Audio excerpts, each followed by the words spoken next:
Hey everyone, it's Beth. I'm back. September means that is Polycystic Ovarian Syndrome Awareness Month. And this month I am sharing all about PCOS, what it means. I hope to help educate and help you become an advocate for your own health, as I have mentioned previously. Today, I want to get a little nerdy with you because I want to talk about the importance of insulin and what it means, especially if you have PCOS. So I have mentioned previously that each case of PCOS is different. We could all have the same symptoms, but the varying degree may or may not be the same. So we each have a different story. We have a unique story. That story is ours to share or not share. So with that said, when I talk about insulin resistance in girls with PCOS, this is a typical case. If you don't struggle with this, then I would say you're pretty lucky. But I'm sure that you have other things and other symptoms of PCOS that you have to deal with that maybe I don't have to deal with. So with that said, let's talk about insulin. I definitely suggest everyone, doesn't matter if you have PCOS or not, to read the book called It Starts With Food. It's by Dallas and Melissa Hartwig, and it is extremely educating about how food reacts with our bodies. And there's a long chapter about the hormones in our bodies. And so PCOS doesn't just mean that we have a hormone imbalance of estrogen and progesterone. It also affects our insulin. And as Dallas and Melissa Hartwig have said in the book, It Starts With Food, insulin is kind of like your master hormone. It directly controls or influences energy storage, cell growth and repair, reproductive function, and most important, blood sugar levels. So it's the job, it's the insulin's job to store the energy that comes from our food. And in a perfect world, our blood sugars would be normal all the time, normal range, meaning that our body is functioning properly. So for example, ideally, we eat cake. Now, that cake is made of sugar. We eat that cake and our body knows that we ate that cake. Our pancreas, which is where insulin is made, will tell the insulin, okay, insulin, you need to go out into the bloodstream. You need to grab that sugar, also called glucose, from the bloodstream, and you need to go store it where it belongs.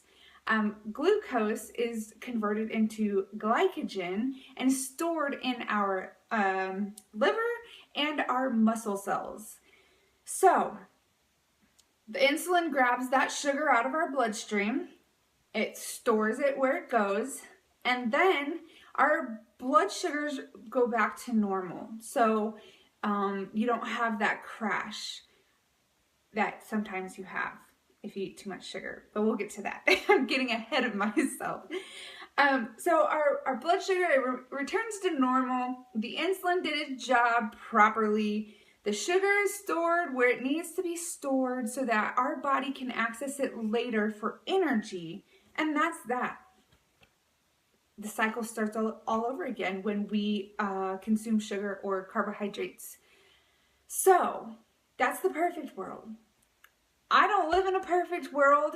I previously have had insulin resistance, and I continue to work on that to keep myself from having it. So in my world, let's say we eat cake, but this is the real world. So before we had that cake, we probably had a meal full of carbohydrates and not a lot of real food. Like when I say real food, I'm talking meats and vegetables and fruit and healthy fats. But let's be really real, because it probably just wasn't that meal that we had carbohydrates and junk food at. It's probably been our whole diet, because that's the standard American diet, is to eat processed foods, foods that come from boxes and that we can get in the middle of the grocery store aisles. So our whole diet has been like this. So we already have elevated blood sugar because we have previously eaten carbohydrates and sugar and junk. And so the insulin has had to try to do its job. So we eat that cake and our body produces more insulin to go get that sugar out of our bloodstream. But our body has nowhere to store it because it's already been storing all this other glucose that came from all that other junk food that we just ate. So it gets converted into fat and our body stores it as fat. So we continue to eat like this. We continue to eat a diet full of junk food, processed food, lots of sugar, desserts, you name it. Our blood sugar is still high. Our pancreas continues to make that insulin because we still have sugar in our bloodstream. But it doesn't have anywhere to go. And so our body will burn that sugar in our bloodstream off first as energy instead of tapping into our fat stores, which ideally we want to get rid of because we would like to lose weight and we want to be healthy and we want to get rid of the excess fat on our bodies. But we can't. We continue to accumulate fat. So that means we still have a high blood sugar. We have high triglycerides, which is fat, and that sends a messed up message to our brain that affects another hormone called leptin. And leptin tells our body when we are full and we need to stop eating. But because of everything that is going on and the message gets, kind of like telephone, it ends up a different message in our brain, our body still thinks that we're hungry. So we continue to eat and eat and eat. And we don't know when to stop because our brain can't tell our body that we're full. So not only have we messed up our insulin hormone, we've now messed up our leptin. So this cycle just keeps going and going and going. So if we become leptin resistant, meaning our brain can't tell our body when to stop eating, we are more likely to become insulin resistant. And because we've already had a diet full of junk food, our cells are already full with that necessary nutrients. So the insulin has already done its job at one point, and all of our cells, our liver and our muscle cells, are full of that stored energy. And the rest of the sugar has nowhere to go. And so our cells say, no more. Insulin, I'm sorry, you cannot store anything else in here. We are full. And our cells become insulin resistant. So that means that our blood sugar is still high and our body continues to produce more insulin because it's still got the blood sugar or the sugar in the bloodstream. That then elevates our fat in our bloodstream. So this cycle just continues to go and go and go. And if that confuses you, I know it has taken me a long time to understand this process. But with chronic high blood sugar and insulin resistance, this is why we are seeing rises in the cases of type 2 diabetes, because that's what causes type 2 diabetes. But let me tell you, just because you have insulin resistance or even type 2 diabetes, that doesn't mean that that's a death sentence. You can reverse it, you can prevent it. And that's why women with PCOS, we have to work hard. We probably can't eat a lot of the carbohydrates that a normal woman could because our bodies just don't work right. Our hormones are out of whack. And it really stinks, especially when you want that cookie or that piece of cake or whatever. So, I will say, it has taken me a long time to figure this all out, and I'm not expecting you to remember this all today. because I have PCOS and because I was diagnosed at such a young age, I have become more curious of how my body works. And I hated science, I hated anatomy, I hated all of that stuff in school. And I have a degree in accounting.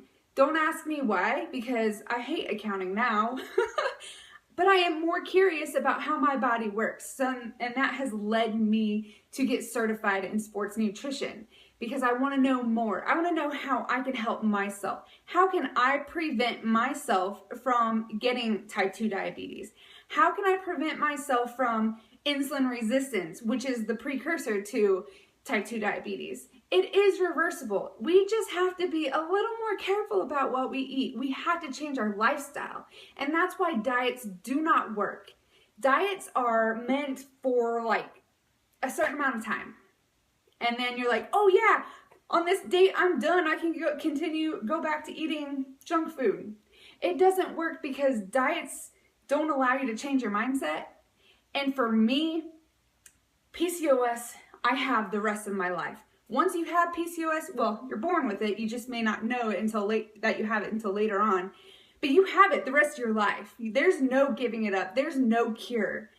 And so for me, I had to make this my way of life. I had to change the way I ate. I had to give up some of those foods for the time being so that I could get my hormones level. And when our hormones are level, that means our body is functioning properly. And it is amazing to read success story after success story of women who have PCOS, and I'm getting the chills right now because I'm so excited for them, that say, okay, we can't get pregnant. And then they change their lifestyle. They change the way they eat. They start working out 30 minutes a day. They drink more water. They give up those things for the time being. And they can make their hormones level just by what they consume. And then they get pregnant like that. It's amazing. I have read story after story. And sometimes it requires more than that. Sometimes it does. It really just depends on the woman and our hormone levels and where they're at. And I am going to talk later on tomorrow, I think, about treatments and about different things that if you do have PCOS that you should continue to watch every year. But it is amazing what food can do for us. And that is why I am so adamant about trying to eat healthy and trying to share that with other people. Even if you don't have PCOS, I want to share that, because if you don't have PCOS, your hormones can still be crazy. Your insulin can still be crazy. You can have insulin resistance if you don't have PCOS. So that's why I have chosen to make this my lifestyle, because I do hope one day that I can have a child. Today's not that day, and it's not that day anytime soon. But when that time comes, I want to be in the best shape, and I want to be the healthiest Beth that I can be to give that child of mine a healthy home. And that's why I share this information. Insulin resistance is extremely important, and if you have it, I want to help you reverse it. If you have type 2 diabetes, I want to help you reverse it. Together we can create a team, and we can conquer insulin resistance and type 2 diabetes. It is not a death sentence. It's just something, it's a little hill in the journey of health and fitness. So I know that was a lot of nerdy stuff. It's stuff that I love, and if you were in my home today, I would sit down and talk to you if you wanted to know more. So if you do have questions, please reach out. I may not be able to answer all of them. Your doctor can help you as well. I have talked long enough. I hope that you have a great day, and I will talk to you later. Bye, guys.